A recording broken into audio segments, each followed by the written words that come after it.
Okay, good evening. On the very first day of session, we talked of the things this legislature could accomplish by working together for the benefit of all Missourians. Over the last 4 months, we were able to achieve many goals, including expanding postpartum care for newborns and their mothers, ending the cliff effect for our safety net programs, investing in long-needed infrastructure throughout the state, and securing a much-needed pay raise for the crucial workers who care for our most vulnerable citizens. Both parties can be proud of these bills that Democrats, frankly, have been championing for years. But so much more could have been accomplished if we remained focused on building Missouri and bringing its people together. When session started, we had many reasons for optimism. We had good bipartisan relationships and a state of the state from the governor that laid out an agenda that was largely bipartisan. But the Republican supermajority derailed our opportunities with an extreme agenda centered on culture wars to divide Missourians into us and them. House Democrats believe in building our state into a place where people want to live and businesses want to locate. That won't happen by terrorizing innocent children and their families to the point they feel it necessary to flee the state to be safe from their very own government. That won't happen when Republican politicians try to whitewash our history or dictate what Missourians can and can't learn, read, or think. That won't happen by ignoring the advice of law enforcement or pleas from Missourians to return to common sense gun laws in our own state. And that won't happen by undermining the basic democratic principles we all cherish. House Democrats are very proud of what we've accomplished this year, but also we're very concerned about the direction the majority continues to insist on taking the state against the will of its people. We're happy to take any questions y'all have. Obviously, you're disappointed in a number of priorities that did not pass, but I guess is there a certain satisfaction in the fact that the Republicans also did not get some of those priorities? I'm thinking in particular of IP reform or overhaul, whatever. Yeah, you could definitely say that the Democratic caucus benefits a lot when there is a lot of infighting within the Republican supermajority. But I will say as a citizen, despite the fact that there were policies they wanted that didn't pass that I am grateful for, I'm still extremely frustrated that our government just can't seem to function. I don't know if y'all noticed, but we spent a lot of today doing a whole lot of nothing. The last hour of session, only 20 minutes of that was on a resolution that we knew was going nowhere. There were recesses every day this week. We were done early, and that's because the government was at a standstill. And that's what happens when you have supermajorities who've been controlling the state for over 2 decades. With going home early and finishing up work this week, do you feel like that was also like miscommunication within the House? I know you have said like maybe not a plan, or is it more miscommunication between the House and the Senate basically not publishing this week? I think it's a little bit of both to answer that question. I mean, there were many times when I was speaking to the Republican leadership where they would start to outline the agenda for the day and then get a phone call and say, oh, never mind, we're changing completely what our agenda is. I would say that this entire year has been seeming like the Republican majority really they weren't clear on what their agenda was, the order that they wanted to do things, or how they planned to accomplish any of it. If you look at the votes over a lot of the things that were accomplished this year, if the Democrats hadn't voted yes, a majority of those pieces of legislation, they would have never became law. The speaker was quite emotional that because IP reform is going to stall in the Senate, if abortion comes back in this state, it will be their fault. Do you see this as a crack in the door today? IP for abortion in this state? It's really funny when the Republicans say the quiet part out loud. And that's exactly what the speaker did. They want to do IP reform because they know the citizens don't like what they're doing here. And he said it with that. Yes, absolutely, it's an opportunity for us to get our rights back if the initiative goes to the ballot box. But I think the most important piece of that discussion is exactly that the Republicans don't like what the citizens continue to tell them to do, and they're saying it out loud now. Crystal, what are your overall thoughts on this past session? I mean, I will firstly say that I am extremely proud and grateful for a lot of the things that did pass and the great work that happened in the budget this year. We got a lot of priorities through. I believe the total was $450 million that Democrats at some point in the process had our hands on, which we're super excited about. But overall, the tenor of this session has been extremely disappointing. From silencing lawmakers from both sides of the aisle nonstop on, and As I pointed out, when we have all of this downtime where we're literally just walking around, but yet we have to be previous questioned on every single debate that matters to us, the complete disrespect, the outright lies and breaking of agreements that continue to happen overall this session has been pretty frustrating. There's already been reports of an exodus of sorts with families that have transgender children. For instance, there's a school board member that resigned in Columbia and is going to be moving out of the state. What do you have to say to families that have transgender members in their family that are fearful of it? Yeah, to kind of answer the initial question of that, I personally have been contacted by many families who are leaving our state. I know many of the folks behind me have. And what I continue to say to them is, I understand and that I'm sorry that we weren't able to stop this from happening. And I'm sorry that you don't live in a state that you can feel safe in. But that myself, all of these people behind me, and thousands of others across our state are going to continue to fight and not leave this state until it is a place that everyone feels welcome. As a quick follow-up, the speaker also said that he was quite adamant, actually, that he did listen to families with transgender members in their family. What do you have to say about that, and also the greater approach the Republicans had in terms of listening to not those families?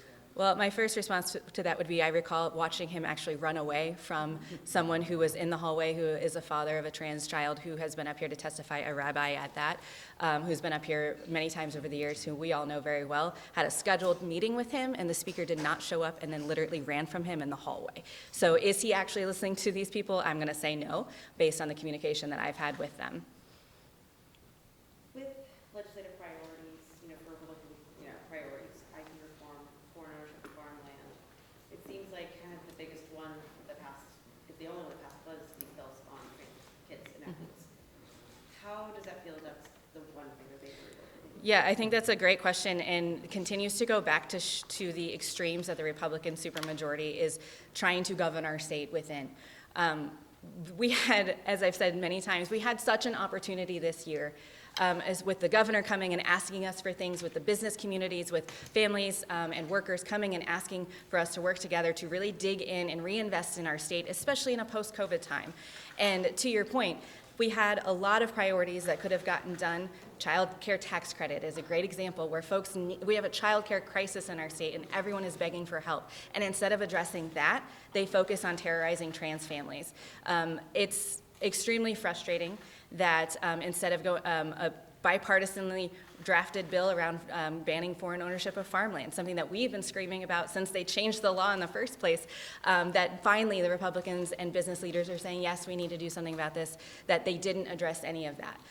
It just goes back to show that the supermajority in Missouri is not working. It's not functioning, and we're not doing what's best for its citizens. What's your best sense of why the foreign ownership bill didn't actually advance? I would say that there are lots of reasons why bills don't advance in this building, and if you look where the money comes from, I would say that that plays a very big role in that. What message do you have to students from CVPA and other schools that walked out yesterday because there hasn't been any movement on the gun legislation front, and who may be thinking, okay, what's next if we can't get this across the aisle? Yeah, I'm very grateful that you brought that up. The conversation around gun violence in our state is not a new one. For many years since we've rolled back some common sense gun laws in Missouri, law enforcement have been coming to us asking for assistance. They cannot do their jobs to keep our communities safe. And then we unfortunately became, just like every other state, where we now have a school shooting where kids died here in the state of Missouri, and instead of action, nothing happened. My message to these kids is keep standing up and keep shouting and keep showing up here and holding us accountable. Keep doing the walkouts. Keep using your platform and your voices, because you're going to be the ones who fix it. I've said this many times. I am the generation of Columbine, and I am sorry that we couldn't get it done. And now I'm here, standing here as a lawmaker, listening to these children and begging and pleading with the other side to give us any sort of hearings where we could actually have a conversation with law enforcement, with parents, with teachers, with kids, to see what we could do in our state, and they're refusing. My message to them is to get louder, to keep going, register to vote, run for office when you're old enough, and keep showing up here to hold your elected officials accountable. What are your hopes for next session? There's always a lot of hope. The unfortunate reality, I will say, is next session, we all know, is an election year, right? And so if the Republicans couldn't function now, Lord, wait until they start running against each other for their Republican primaries. But that said, we were able to get some good bipartisan work done. And I'm going to say a big shout out to a lot of the women, quite frankly, when we're focusing on to women's access to health care. And I think that there's still space for growth around that. We had a lot of bills get really close to the finish line this time that we are getting commitments will come back up. But overall, I would say that our goals for next year are to continue to hone in on the things that matter to us as a caucus. And that is investing in Missouri, making sure that we are paying workers what they deserve, making sure that we are supporting our public schools so that they can thrive, and that our parents feel safe sending their kids there. And that goes along with the public safety piece and having a conversation around keeping our families safe.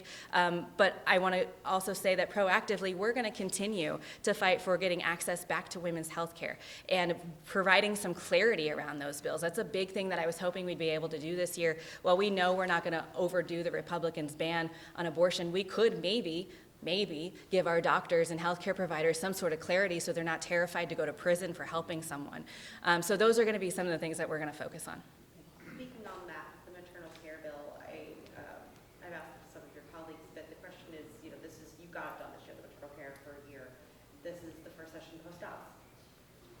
Do you see a connection with the momentum of that? I know that, for example, Senator Pro Tem Caleb Brown said there's multiple ways to be pro-life, and that is one of them. And do you see kind of other avenues and other bills kind of along that line maybe in the future? Absolutely. A lot of questions in there. Yeah, no, but I would say not only in Missouri but across the country, we have seen Republican lawmakers for the first time picking up bills that we've been filing for a very long time around this conversation of being pro-life. This expanding Medicaid coverage for postpartum moms is something that we've been talking about since I've been here. Having some sort of conversation about maternal mortality, specifically around Black women in our state, is a thing we have been asking for since I've been here. But you have seen across the country, when Dobbs happened, there was a backlash, not just a Democratic backlash, but a Republican backlash, an independent backlash. I knocked on doors of Republican voters who said to me, this is the most important issue to me this year, and I'm only voting on this, so you have my vote even though I disagree with you on everything else, because of the government overreach that happened. And so because of that, I believe Republican lawmakers decided to start filing these bills that are pro-life bills, that are pro-family, and passing them. And I'm grateful that these bills are moving, but I definitely think it is because of that backlash. And so to answer your question, yes, I do think that will continue. Now, hopefully, Missouri will be able to get a referendum on the ballot to get access to health care again.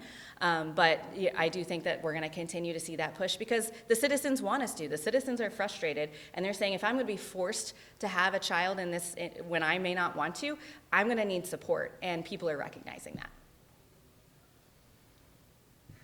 Other questions? Okay, thank you guys for always showing up. We appreciate you. Thank you.